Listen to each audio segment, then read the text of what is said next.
Hey guys, this is sycknesS here. Sorry that we haven't been posting any videos lately. Me and Taylor were both at MLG, and then I got sick, and Taylor's been doing a lot of games for IGN, the new IGN Pro League. So we've been pretty busy. My voice is still kind of congested, as you can tell, but I decided it was time to finally get another video out. We're gonna have more to come, more frequently, so don't worry about that. We just had a little hiccup. But anyway, this is a game between myself and PainUser for the CSN After the Clash tournament that happened earlier this week on Monday.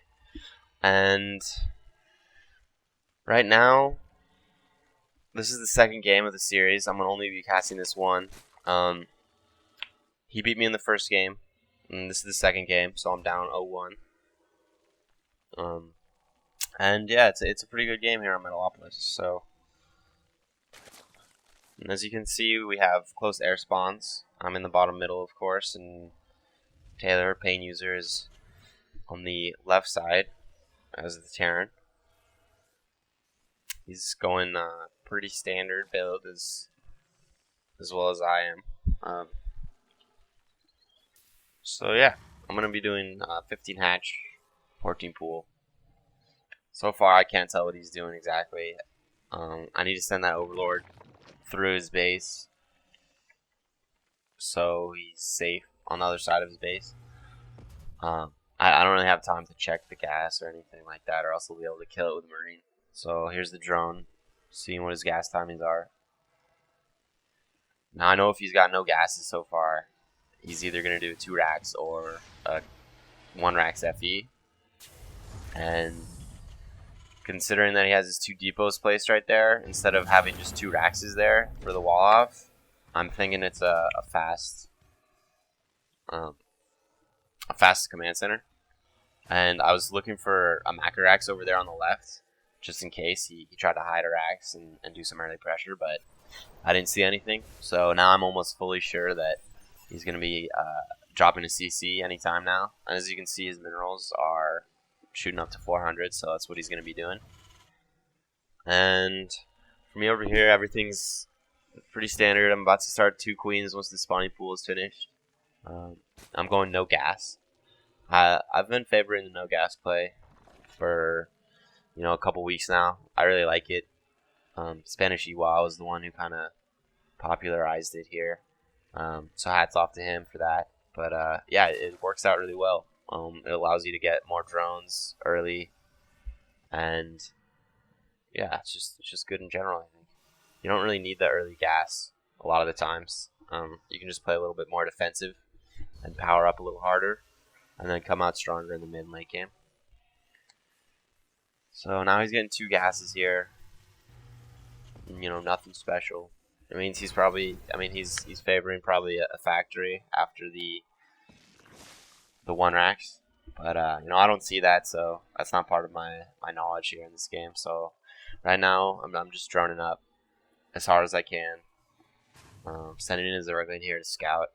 I want to see if his CC is down yet, but it appears that it's not, and he's got that bunker down. I still haven't seen the CC, but that just makes it almost 100% for sure that he's gonna be doing the fast expand because he's got bunker on low ground. He could be tricky, and like build 3 extra racks in his base, build that bunker out there, make me think he's doing it, and then just go all in. And that's actually a pretty strong build, because I wouldn't be able to know what he's doing unless I sacked an Overlord. But even then, if he kills it with Marines in time, I won't be able to see it. So that's you can get crafty, because Zergs can't really scout the Terran too well early game, but he's going for a straight up game, and he's just trying to take my Zerglings off the Zelnagas. It's a good play, but I want to try to keep those Zelnagas as much as I can. And there he doesn't get any scouting info with that, so that's good. And now I'm getting my 4 gases all at the same time. Once I get a pretty good saturation on my minerals, when I'll do that, and then it'll allow me to start teching quick from here on out. But up until then, it was just mainly powering drones out. A couple spawns for defense. And as we can see, I am just trying to get my creep spread going here. And, you know, just waiting for his push. I know his first push is going to come, you know, somewhat soon. Maybe not, you know, really soon, but it's going to be coming here at some point. So I need to be ready for that. I want to be able to crush that as much as I can. And yeah, I'm pretty much immune from Hellion pushes, and immune to little Marine pushes. It's once he gets the tanks out, this is when I'm gonna have to start worrying about making good engages. And here he's got stim going. He's probably gonna hit a timing right about when the stim's finished, or he's gonna try to line it up so the stim's done right when he gets to my front door, or something like that. That's generally what happens when I'm playing against the Terran. Here, just sacking Overlord. You see he's got 2 racks factory. He's got 2 more at the front, so he's going heavy Marines and tanks. Kind of light on the tanks for now, but it's alright. Now I'm getting +1. I'm upgrading my Lings. I'm going to be going for Ling Infestors. It's going to be my core for my army until the late game. So, want to get 2 Evos upgrading those Lings really quick. It's gonna be the best for me, because the upgraded Lings are actually really good. Non-upgraded Lings kind of get shredded, but once you get the upgrades, it's great. Now here I'm taking the Zelnagas. It's kind of a lucky timing for me to be pushing out and taking those, because here comes his push. His stim's almost done. It's a good timing for him. He'd be scared if I hit him right now because he doesn't have stim yet, but it's actually gonna. I see exactly what he's doing, so I don't want to let him get set up. So I'm going to move all my Lings up to him and try to cut him off before he sieges those tanks. That's going to allow me to trade a lot more efficiently than if I waited for him to siege up at my third. Because I'm kind of getting a little greedy with that third timing. Not really. But yeah, I mean, luckily I have enough Lings to hit this. I knew he was going to be pushing out. You know, almost all Terrans are going to push out with some sort of poke. You know, sometime in the early to mid game, so you need to be prepared for that. And I was able to clean that up pretty well. And now, as you can see, he's gonna have to play on a back foot for a while, because I just killed his whole army. He needs to have a certain amount of units back at his base to defend, so he's not gonna be able to push out for a little bit.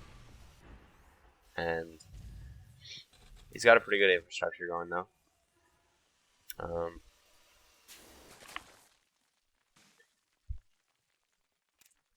My harvester count's looking pretty good. I got my infestors coming. I got 8 coming right now with pathogen glands. So it's 8 fungals right when they all spawn. So it's huge, especially because Pain doesn't have any starports, so he's got nothing to heal all the fungal damage. And after the buff, I feel like fungal is just so good. I love using infestors now. They're one of my favorite units for sure. Probably my #1 favorite unit now. It's just so fun. And you can trade cost effectively with them, which is something that I'm not used to as Zerg. But all things aside, something that this infestor play is weak to is drop play. So I'm kind of thinking it might be worth it to mix in maybe like 6 to 8 mutas and just deny any kind of drop play if possible before you get your infestors. But I kind of was greedy this game. I'm taking my 4th pretty early before his 3rd. Kind of skipped muta tech altogether, and I've powered up to 80 drones already, so it's looking really good for me. After that first attack was crushed, I was able to get even more greedy, and I'm just trying to out macro and get more ahead, as Artosis would say. And here he's trying to kill my creep tumors, but he actually did get the 2 ones that are active, so that's always annoying. But I was able to clean up those Marines. And now I just want to, keep my upgrades going. I got as many drones as I really need. I maybe made a few extra. 85 is kind of the max you ever really want to have. But as you can see, I'm just getting all these upgrades. I'm getting 2-2 for my lings, getting neural, getting baneling speed, getting my spire, getting my hive going.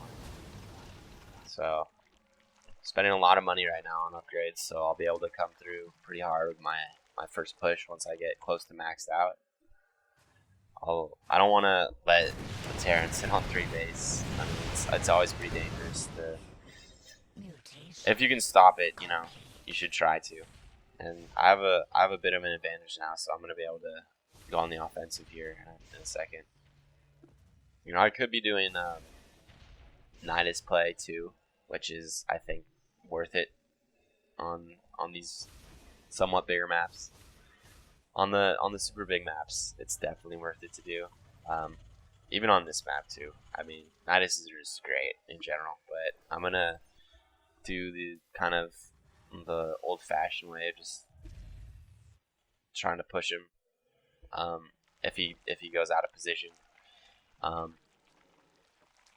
which is what he's actually going to be probably doing in a little bit. I don't want to spoil too hard or anything, but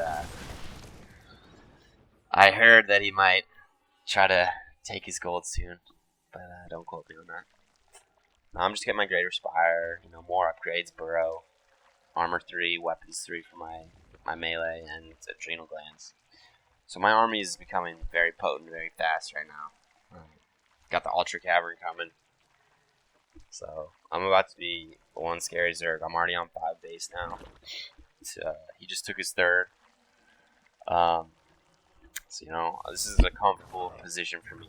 And now I see he's pushing out. He's trying to take the gold. I don't know. He's a little out of position here, to be honest. So I'm going to capitalize on that. Hit him before he even has a chance to siege.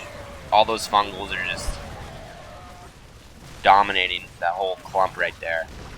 And I end up cleaning up his little squad pretty quickly. Now, had he had all those sieges in siege mode, it wouldn't have really looked the same. I don't think I would have been able to kill it all. I probably would have been able to kill it all, but I would take a lot more damage.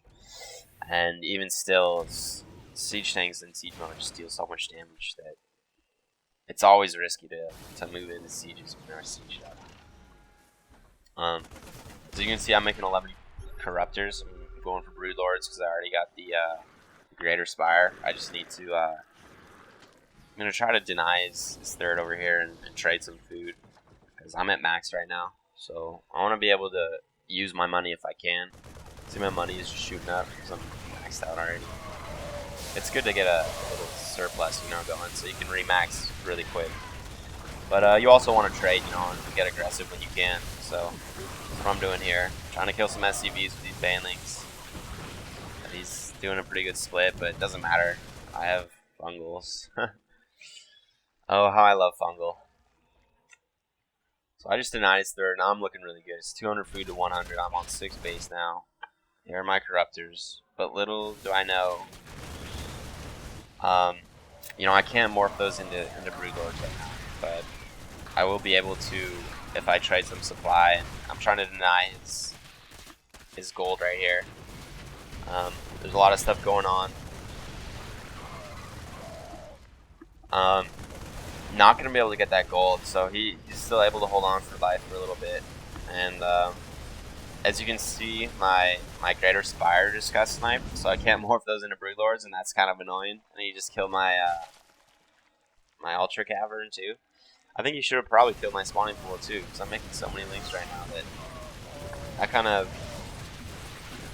When you can kill all those production buildings as a Terran with like 1 or 2 dropships, it's totally worth it. It's gonna throw the Zerg off. He won't be able to produce his army for quite a while.